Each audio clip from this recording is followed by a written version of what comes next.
हुजूर जी और बाबा जी की प्यार भरी सात संगत जी। पहला सवाल। एक संगत ने सवाल किया, बाबा जी, हम रोज भजन सिमरन तो करते हैं, पर मन पूरी तरह नहीं लगता, क्या करें? बाबा जी ने बड़ी कोमलता से जवाब दिया, बेटा, यह हर साधक की शुरुआती अवस्था है। मन का भटकना स्वाभाविक है।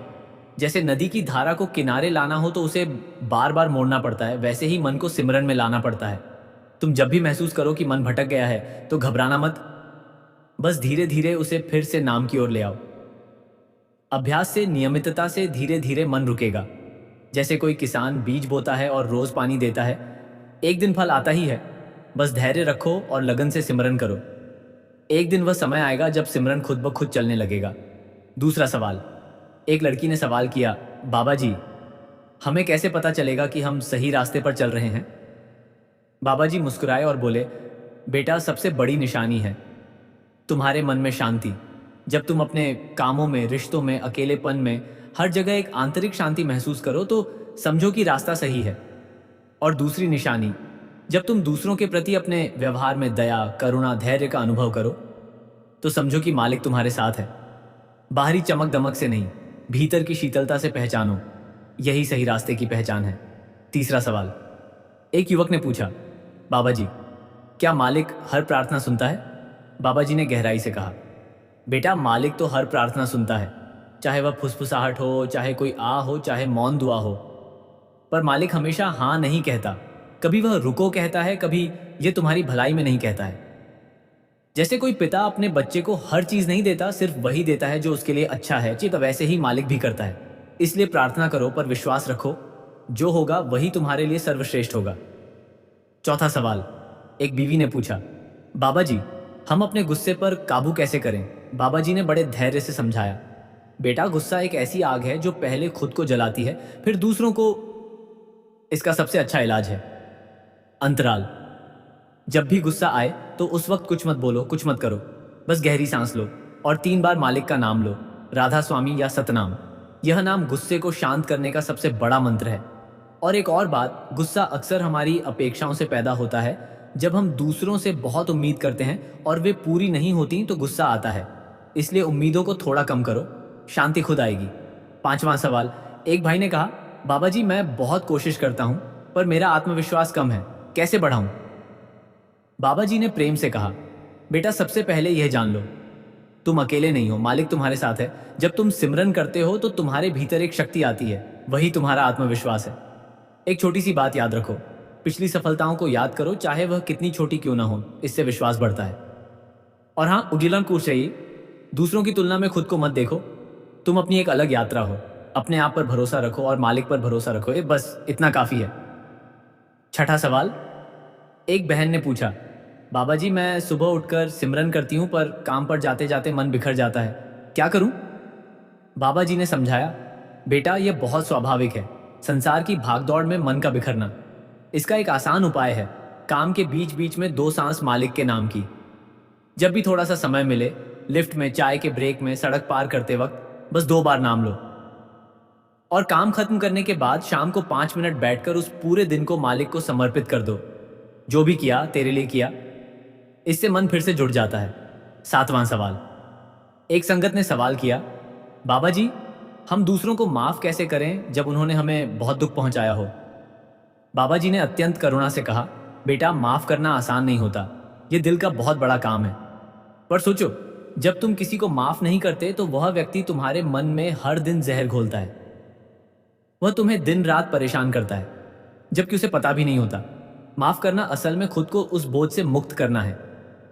इसे मालिक को सौंप दो, कहो, मैंने सब माफ किया, अब तू संभाल। जब तुम माफ कर देते हो तो तुम्हारा मन हल्का हो जाता है और मालिक तुम्हें उसके बदले शांति देता है। आठवां सवाल। एक युवती ने पूछा, बाबा जी, अगर कोई हमसे ईर्ष्या करे तो हमें क्या करना चाहिए? बाबा जी मुस्कुराए और बोले, बेटा, ईर्ष्या दूसरे की कमजोरी है, तुम्हारी नहीं। जब कोई तुमसे ईर्ष्या करता है तो इसका मतलब है कि तुम्हें कुछ ऐसा है जो उनके पास नहीं। तुम उस पर ध्यान मत दो, बस एक काम करो, उनके लिए दुआ करो। कहो, सनम, मालिक उन्हें भी शांति दे, उन्हें भी वो दे जो मुझे दिया है। जब तुम उनके लिए दुआ करोगी तो उनकी ईर्ष्या तुम्हें छू नहीं पाएगी। और हाँ, देखा, कभी किसी की ईर्ष्या से डरना मत। तुम्हारी सुरक्षा तो मालिक के नाम में है। 9वां सवाल। एक भाई ने पूछा, बाबा जी मुझे डर है कि कहीं मेरा जीवन व्यर्थ न चला जाए, इस डर से कैसे निकलूं?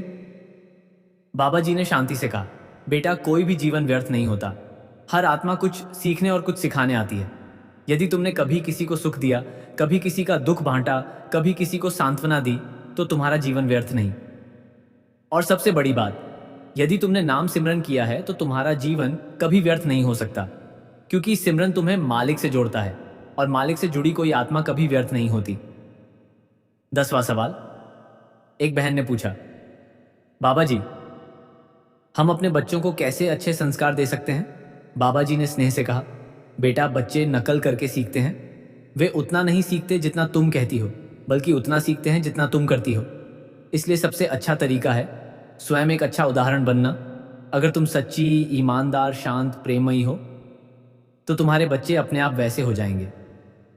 और हाँ को उन्हें छोटी छोटी बातों में संतों की कहानियां सुनाओ, उन्हें सिमरन करते हुए देखने दो। ये बीज बचपन में बोए जाते हैं जो जीवन भर फल देते हैं। 11वां सवाल। एक लड़के ने पूछा, बाबा जी मुझे नींद बहुत आती है, सिमरन के दौरान भी से कैसे जागा रहूं? बाबा जी हंसे और बोले, बेटा सिमरन में नींद आना बहुत आम है, कई साधकों के साथ होता है। इसका सबसे सरल उपाय खड़े होकर सिमरन करो या हल्की हल्की चाल चलते हुए सिमरन करो। इससे नींद भाग जाती है। और अगर फिर भी नींद आए तो समझो शायद शरीर थका हुआ है, उसे आराम दो और जब ताज़ा हो जाओ तो सिमरन करो, बस लगन को कम मत होने दो। 12वां को सवाल। एक बीवी ने पूछा, बाबा जी हम ससुराल में अपनी पहचान कैसे बनाएं? बाबा जी ने स्नेह से कहा, बेटा पहचान बाहर से नहीं भीतर से बनती है। पहली पहचान के नेक अपने कर्मों से बालायकी थे, अपनी ईमानदारी, अपनी लगन, अपनी सादगी से। दूसरी पहचान भी अपने व्यवहार से। जब तुम सबके साथ प्रेम और सम्मान से पेश आओगी तो अपने आप सब तुम्हारी कदर करेंगे। और सबसे बड़ी पहचान मालिक की बेटी होना, इससे बड़ी कोई पहचान नहीं। इस पहचान को जब तुम भीतर अनुभव कर लेती हो तो बाहर की पहचान अपने आप आती है। 13वां सवाल। एक भाई ने पूछा, बाबा जी अगर हम गरीब हैं तो क्या मालिक हमें भूल जाता है? बाबा जी गंभीर होकर बोले, बेटा मालिक किसी को उसकी जेब से नहीं उसके दिल से देखता है। गरीबों से वह और भी प्यार करता है, क्योंकि गरीब का दिल अक्सर ज्यादा शुद्ध होता है, उसमें अहंकार कम होता है। जो पैसे से अमीर है वह अक्सर मालिक से दूर हो जाता है। जो गरीब है वह मालिक के करीब होता है, क्योंकि उसे मालिक के सिवा कोई सहारा नहीं। इसलिए गरीबी को अभिशाप मत समझो, यह मालिक की कृपा हो सकती है जो तुम्हें उसके और करीब लाती है। 14वां सवाल। एक लड़की ने पूछा, बाबा जी मुझे किसी से बहुत लगाव हो गया है, क्या यह सही है? बाबा जी ने बड़ी कोमलता से कहा, बेटा लगाव होना स्वाभाविक है। हम इंसान हैं, हमें लगाव होता है। पर याद रखना, किसी इंसान से जितना लगाव हो उससे 10 गुना ज्यादा मालिक से लगाव होना चाहिए। जब तुम मालिक से जुड़ी होती हो तो हर रिश्ता एक संतुलन में आ जाता है, न तो बहुत ज्यादा चिपकती हो न बहुत दूर। तुम प्रेम करो पर मोह मत पालो। अपने प्रेम में मालिक को भी शामिल रखो, तभी वह प्रेम शुद्ध होता है। 15वां सवाल। एक युवक ने पूछा, बाबा जी मुझे अपने करियर को लेकर बहुत चिंता है, क्या मालिक मेरी मदद करेगा? बाबा जी ने विश्वास से कहा, बेटा मालिक ने तुम्हें इस दुनिया में भेजा है तो वह तुम्हारी रोजी का भी इंतजाम करके ही भेजा है। जिस चिड़िया को खाना नहीं मिलता वह कहीं ना कहीं से खा ही लेती है। तुम अपनी मेहनत पूरी करो, अपनी नीयत ईमानदार रखो, बाकी मालिक की मर्जी पर छोड़ दो। वह तुम्हें वहीं पहुंचाएगा जहां तुम्हें होना चाहिए, चिंता मत करो। 16वां सवाल। एक बहन ने पूछा, बाबा जी जब हम अपनी बात रखें तो कैसे रखें ताकि लोग बुरा ना माने? बाबा जी ने समझाया, बेटा बात करने का ढंग ही सब कुछ है। बात में सच्चाई होनी चाहिए पर मिठास भी होनी चाहिए। जैसे दवा बहुत कड़वी हो सकती है, पर अगर वह शहद में लपेटी हो तो निगलना आसान होता है, वैसे ही अपनी बात को मीठे शब्दों जिसे स्नेहिल अंदाज में कहो तो भले ही वह कड़वी हो, लोग उसे पचा लेंगे। और जब बात करो तो दूसरे को बोलने का भी समय दो, बातचीत एकतरफा नहीं होनी चाहिए। 17वां सवाल। एक भाई ने पूछा, बाबा जी मैं बहुत सोचता हूं, अतीत की गलतियां और भविष्य की चिंताएं बढ़ी, दिमाग बंद नहीं होता याई जी, क्या करूं? बाबा जी ने गहराई से कहा, बेटा अतीत तो चला गया, उसे बदला नहीं जा सकता, और भविष्य अभी आया नहीं, उसे पता नहीं क्या होगा। फिर इन दोनों में क्यों जीना? सबसे अच्छा है वर्तमान में जीना। और वर्तमान में जीने का सबसे अच्छा तरीका है नाम सिमरन। जब भी अतीत या भविष्य के विचार आए तो धीरे धीरे अपने मन को नाम की ओर ले आओ।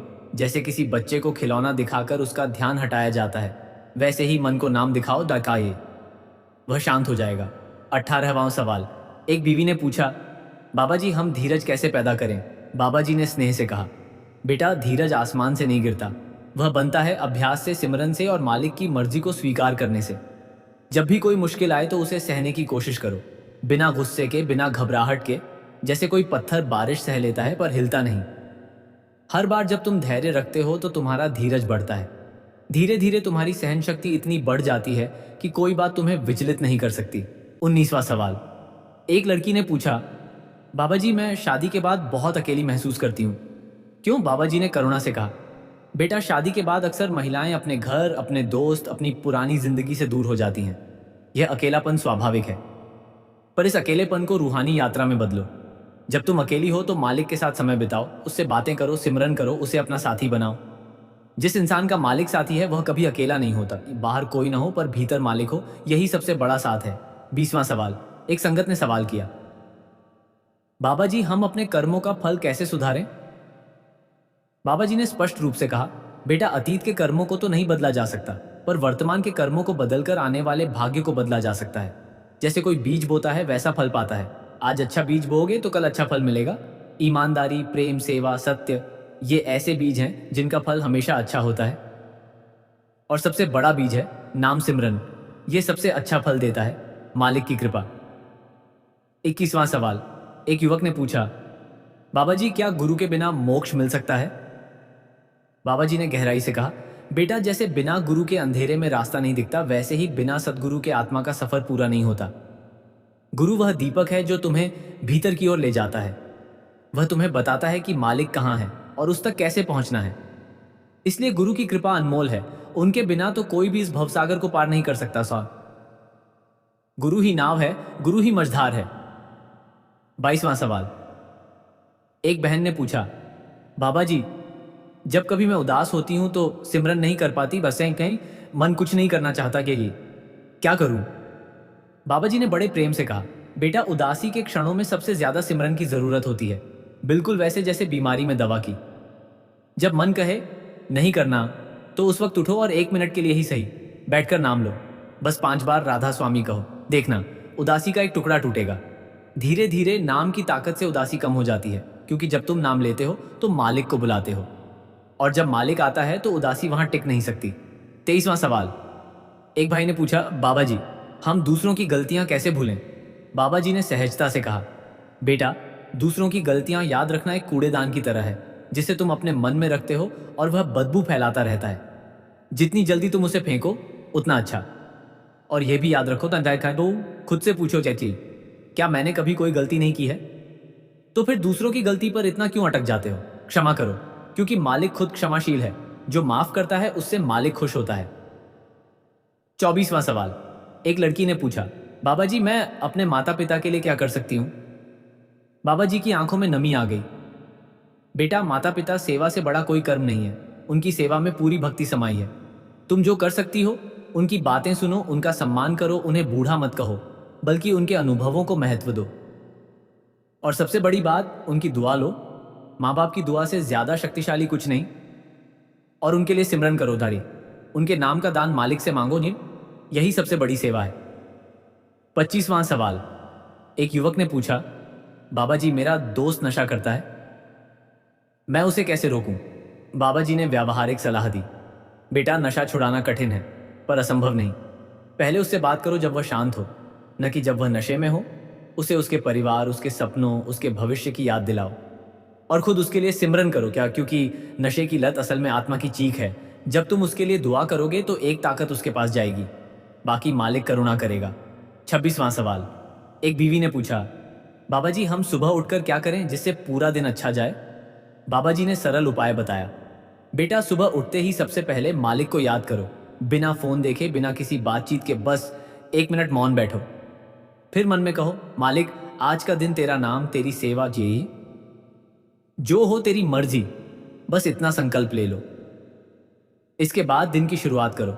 देखना पूरा दिन शांत और सुखमय बीतेगा, क्योंकि तुमने दिन की बागडोर मालिक को सौंप दी है। 27वां सवाल। एक भाई ने पूछा, बाबा जी हम कृतज्ञ कैसे रहें? बाबा जी ने स्नेह से कहा, बेटा कृतज्ञता का अभ्यास करो। हर दिन सोने से पहले 3 चीजें लिखो जिनके लिए तुम मालिक का धन्यवाद करते हो, चाहे वह एक कप चाय हो या किसी की मुस्कान। को कृतज्ञता का दिल खुल जाता है। और जो कुछ तुम्हारे पास है उसे मालिक की देन समझो। जिनके पास कम है उनके लिए दुआ करो। कृतज्ञता सिर्फ अपने लिए नहीं, दूसरों के लिए भी होनी चाहिए। 28वां सवाल।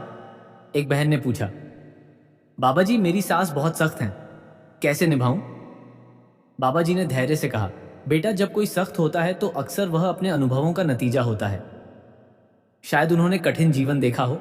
उनके प्रति नरमी से पेश आओ, उनकी सुनो, उनका सम्मान करो। भले ही तुम सहमत ना हो, पर मुस्कुराकर सुनो। इससे बहुत सारी लड़ाइयां शांत हो जाती हैं। और अपनी तरफ से पूरी जिम्मेदारी निभाओ। धीरे धीरे वे भी तुम्हारी मेहनत और प्रेम को देखकर नरम हो जाएंगी। 29वां सवाल। एक युवती ने पूछा, बाबा जी अगर मैं किसी बात से डरती हूं तो क्या करूं? बाबा जी ने हौसला दिया, बेटा डर तो हर किसी को लगता है, पर मालिक का नाम लेते ही डर भाग जाता है। तुम्हारे भीतर एक सिंह है, बस उसे पहचान लो। जब भी डर आए तो गहरी सांस लो और 2 बार राधा स्वामी कहो। यह नाम तुम्हारा कवच है। और याद रखो, मालिक तुम्हारे साथ है। जब वह तुम्हारे साथ है तो कोई डर तुम्हें नहीं हरा सकता। 30वां सवाल। एक संगत ने सवाल किया, बाबा जी सेवा का सही अर्थ क्या है? बाबा जी ने गहराई से कहा, बेटा सेवा का अर्थ केवल रसोई में काम करना या पैसे देना नहीं है। सेवा का सबसे बड़ा रूप है बिना किसी स्वार्थ के दूसरे की मदद करना, कि उसे खुशी देना, उसका दुख समझना, उसकी गलती को माफ करना और उसके लिए सिमरन करना। जब तुम किसी को बिना किसी उम्मीद के सहारा देते हो वही सेवा है। जो बिना किसी प्रचार के हो वही असली सेवा है। 31वां सवाल। एक लड़के ने पूछा, बाबा जी मुझे पैसे को लेकर बहुत चिंता रहती है, क्या करूं? बाबा जी ने समझाया, बेटा पैसे की चिंता करने से पैसा नहीं बढ़ता, बल्कि मानसिक अशांति बढ़ती है। अपनी क्षमता के अनुसार मेहनत करो, बाकी मालिक पर छोड़ दो। और सबसे बड़ी बात, कभी भी बेईमानी से पैसा मत कमाओ, क्योंकि बेईमानी का पैसा घर की बरकत खत्म कर देता है। मालिक चाहता है कि तुम कम में भी संतोष रखो, इससे तुम्हारा मन शांत रहता है। 32वां सवाल। एक बहन ने पूछा, बाबा जी हम मालिक के कितने करीब हैं, कैसे जाने?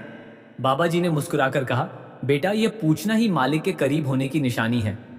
जो दूर होता है वह नहीं पूछता। पर एक और निशानी, जब तुम्हारा मन दूसरों के प्रति नरम हो, जब तुम किसी को देखकर नफरत के बजाय प्रेम महसूस करो, तो समझो मालिक करीब है। और जब सिमरन तुम्हें बिना बताए आने लगे, तो समझो मालिक तुम्हारे साथ चल रहा है। 33वां सवाल। एक भाई ने पूछा, बाबा जी मैं सफलता का क्या अर्थ समझूं? बाबा जी ने बड़ी सूक्ष्मता से कहा, बेटा दुनिया सफलता को पैसे, पद, प्रसिद्धि में देखती है, पर असली सफलता है आत्मा की शांति, मन की संतुष्टि, दिल की सफाई। जो इंसान रात को बिना किसी पछतावे के सो जाए वही सबसे सफल है। सफलता यह है कि तुम किसी को दुख न दो, किसी का हक न मारो और मालिक की याद में कुछ पल बिताओ। बाकी सब तो बाहरी चमक है। 34वां सवाल। एक लड़की ने पूछा, बाबा जी हम अपने दोस्तों के साथ कैसा व्यवहार करें? बाबा जी ने सरलता से कहा, बेटा दोस्ती का सबसे बड़ा नियम है ईमानदारी। दोस्त को सच बोलो, भले वह कड़वा हो, पर उसे दोस्त के कहने का तरीका स्नेहिल हो। और दोस्त की गलतियां मत बताओ जब वह गुस्से में होता, बल्कि शांति से बैठकर बताओ। और दोस्त की कामयाबी पर उससे ईर्ष्या मत करो, बल्कि खुश हो जाओ। यही सच्ची दोस्ती है। 35वां सवाल। एक बीवी ने पूछा, बाबा जी हम बुजुर्गों का सम्मान कैसे करें? बाबा जी ने गहराई से कहा, बेटा बुजुर्गों का सम्मान करना मालिक का सम्मान करना है। उनके अनुभवों को सुनो, उनसे सीखो। उन्हें बेवकूफ या पुराने विचारों वाला मत कहो। और जब वे बोलें तो उनकी बात ध्यान से सुनो। उन्हें टोकना मत, उनके लिए थोड़ी जगह बनाओ। भले ही तुम सहमत ना हो, पर उन्हें सम्मान दो। यही तो संस्कार है। 36वां सवाल। एक संगत ने सवाल किया, बाबा जी हम अपने जीवन को सार्थक कैसे बनाएं? बाबा जी ने कहा, बेटा अपने जीवन को सार्थक बनाने का सबसे सरल मंत्र, किसी के काम आना, किसी की आंखों में मुस्कान लाना, किसी का बोझ हल्का करना और साथ में मालिक को याद करना, यही सबसे बड़ी सार्थकता है। जो इंसान दूसरों की सेवा में अपना जीवन बिताता है वह मरने के बाद भी जिंदा रहता है और जो सिमरन करता है उसकी आत्मा मालिक से मिल जाती है। यही सबसे सार्थक जीवन है। 37वां सवाल। एक युवक ने पूछा, बाबा जी मैं गुस्से में बहुत कड़वा बोल देता हूं, बाद में पछताता हूं, क्या करूं? बाबा जी ने प्यार से कहा, बेटा ये बहुत अच्छा है कि तुम पछताते हो। ये सुधार की शुरुआत है। जो पछताता है वह सुधरता है। एक अभ्यास करो, जब भी गुस्सा आए तो अपनी जीभ पर नियंत्रण रखो। कुछ बोलने से पहले 10 तक गिनो, और अगर फिर भी गुस्सा आए तो उस वक्त मालिक का नाम लो। यह नाम तुम्हारे कड़वे शब्दों को मीठा कर देगा। 38वां सवाल। एक बहन ने पूछा, बाबा जी मैं अकेले में बहुत रो लेती हूँ, क्या यह बुरा है? बाबा जी ने स्नेह से कहा, बेटा रोना मन का हल्का होना है, यह बुरा नहीं है। पर जब तुम रो तो मालिक को भी बुला लो। कहो, मालिक मेरी आह भी तेरी ही है। ऐसा करने से रोना भी पूजा में बदल जाता है। पर याद रखना, जितना ज़रूरी है रोना उतना ही ज़रूरी है रोने के बाद उठना और मुस्कुराना, क्योंकि मालिक चाहता है कि तुम उसकी रहमत पर भरोसा करो। 39वां सवाल।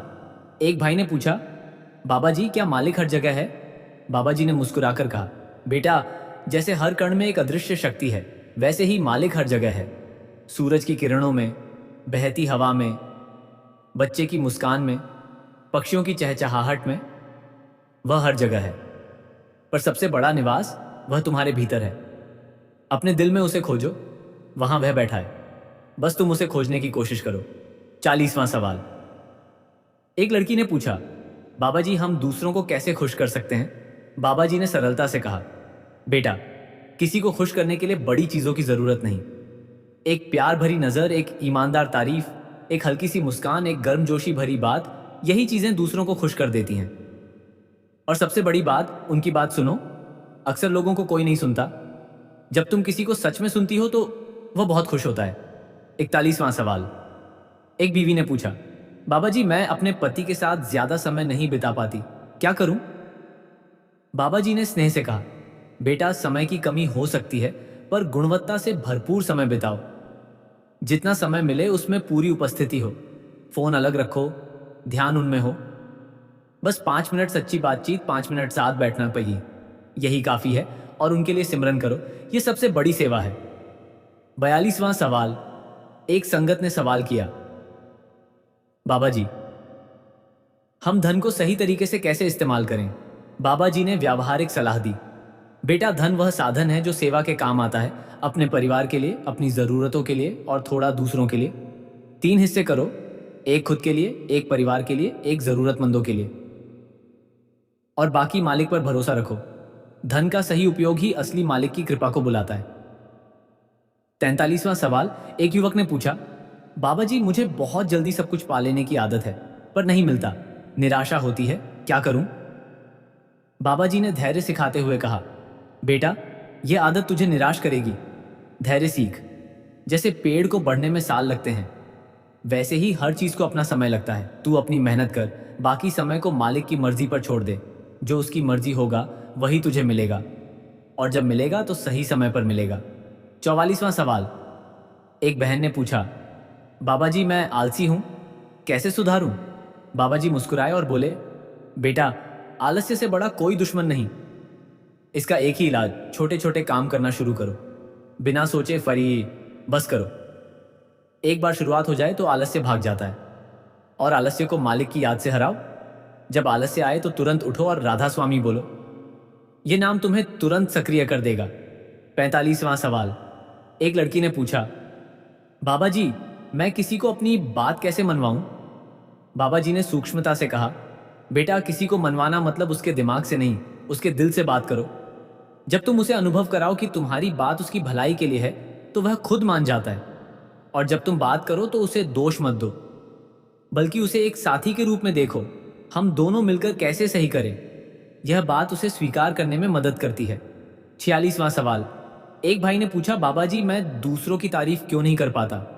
बाबा जी ने स्नेह से कहा, बेटा तारीफ करना एक कला है।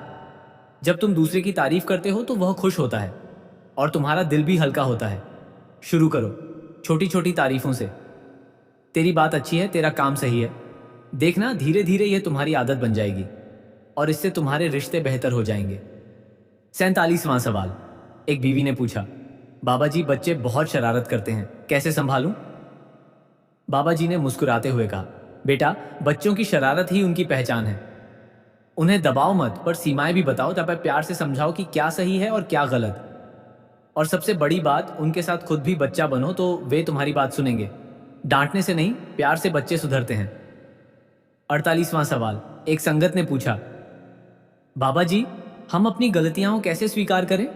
बाबा जी ने सादगी से कहा, बेटा, गलती स्वीकार करने में कोई शर्म नहीं, बल्कि ताकत है। जो अपनी गलती मान लेता है वह सुधर जाता है।